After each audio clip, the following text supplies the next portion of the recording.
livro, como A Menina Quebrada, é sempre a história de um percurso, né? Eu não consigo contar A Menina Quebrada sem contar esse... A primeira turma do Superior Tribunal de Justiça aceitou o recurso do Ministério Público nesse livro. Né? São 25 anos de reportagem, né? Faço muitas...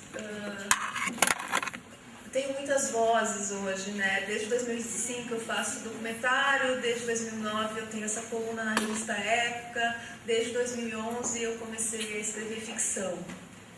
E eu vou passar um pouco por algumas dessas vozes. Mas eu queria começar, fiquei pensando por onde eu começo o percurso. Eu quero contar só umas poucas histórias, bem poucas mesmo, só para algumas que me marcaram e que fizeram eu ser aquilo que eu sou. Me ensinaram a enxergar, me ensinaram a escutar, mas... existência de nexo de causalidade entre a atuação da cooperativa e da construtora e o dano ao patrimônio público. E, segundo ele, a devolução dos valores é necessária. Eles querem saber, né? Então acho que é muito importante que a gente tenha esse espaço. Mas eu fiquei pensando por onde eu começava, e eu acho que eu nunca comecei por esse começo de hoje, que é porque eu imagino que aqui boa parte das pessoas são, uma parte significativa sejam estudantes de jornalismo. E eu me lembro bem como eu era perdida quando eu era estudante de jornalismo. E eu me lembro também... e condenar o município. Que às vezes eu acho, né... Ao Superior do Trabalho, o relator do processo, o ministro Brito Pereira, observou que a decisão não está... Começo, né? E eu vou contar o meu começo. Porque eu nunca tive convicção do que eu queria ser na vida, do que eu queria fazer na vida. Eu tinha a convicção de que eu gostava de escrever. Escrever era o que me dava a possibilidade de existir. Transformador em palavra era o que me dava a possibilidade de construir uma vida. Mas eu não tinha a menor ideia. Tanto que meu primeiro vestibular foi para Biologia. Aí o meu segundo vestibular foi para História. Aí o terceiro, eu fui me inscrever para Informática. E quando eu estava no pátio da faculdade, com uma amiga que ia se inscrever para Direito, a gente ficou ali. Aí ela acho que ela falou, ela acha que Informática tem muita matemática. E aí eu botei jornalismo. E aí eu fazia a História na Federal, não podia fazer 2 cursos na Federal, então eu fazia a História e jornalismo ao mesmo tempo. Até o final da faculdade, eu não tinha, quer dizer, não é que eu não tinha convicção, eu tinha convicção de que não servia para ser jornalista. Primeiro porque eu era muito tímida, eu não conseguia me imaginar batendo na porta da casa de ninguém, ou chegando naqueles eventos cheios de gente, não tinha a menor possibilidade de eu conseguir fazer isso. E também porque eu não me identificava com a narrativa que eu via nos jornais, especialmente naquela época. Eu me formei em 88, começo de 88, e eu era muito ainda aquele jornalismo da pirâmide invertida. Eu achava aquilo tão chato, eu gostava muito de ler literatura, mas eu não gostava muito de ler jornal. Então eu tinha certeza que eu estava no lugar errado, na hora errada, era a pessoa errada. E pensei, bom, falta pouco, eu vou me formar. E aí acontecem aquelas coisas que a gente fica pensando, e se não tivesse acontecido, né? Para onde eu ia? Será? Talvez eu teria sido repórter por outros caminhos. Mas eu encontrei um professor. E os grandes professores, né, os professores de verdade, eles mudam vidas. E eu encontrei um grande professor que era muito pequeno, era um baixinho, chamado Marcos Leonan, que até hoje lá, se eu fazia jornalismo na PUC de Porto Alegre, ele é uma lenda, assim.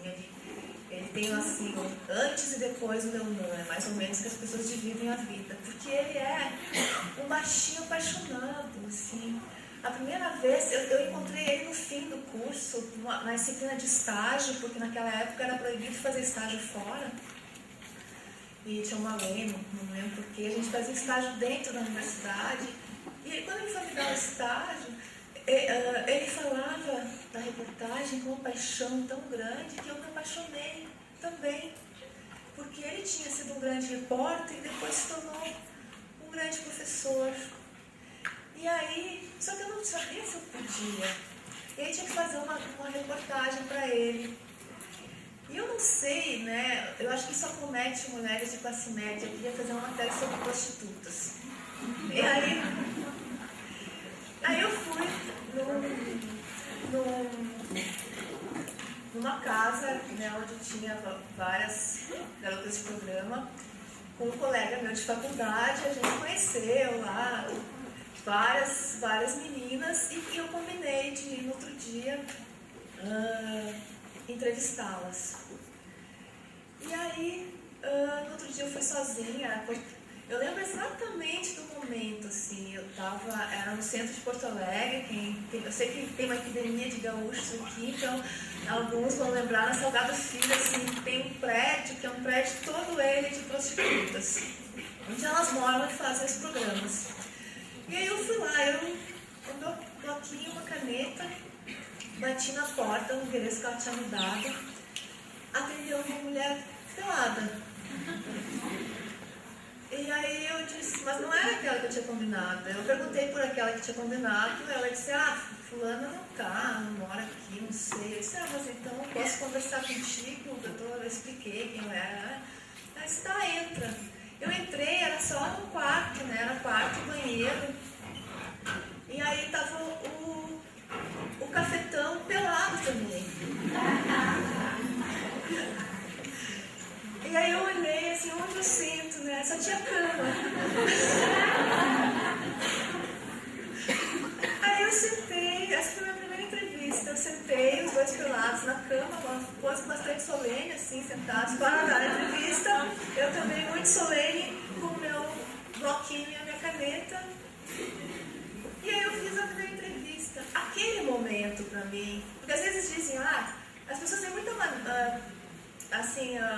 mania de confundir emprego com reportagem, né? Quando tu começou a ser repórter, não é quando eu começo a ter emprego que eu começo a ser repórter.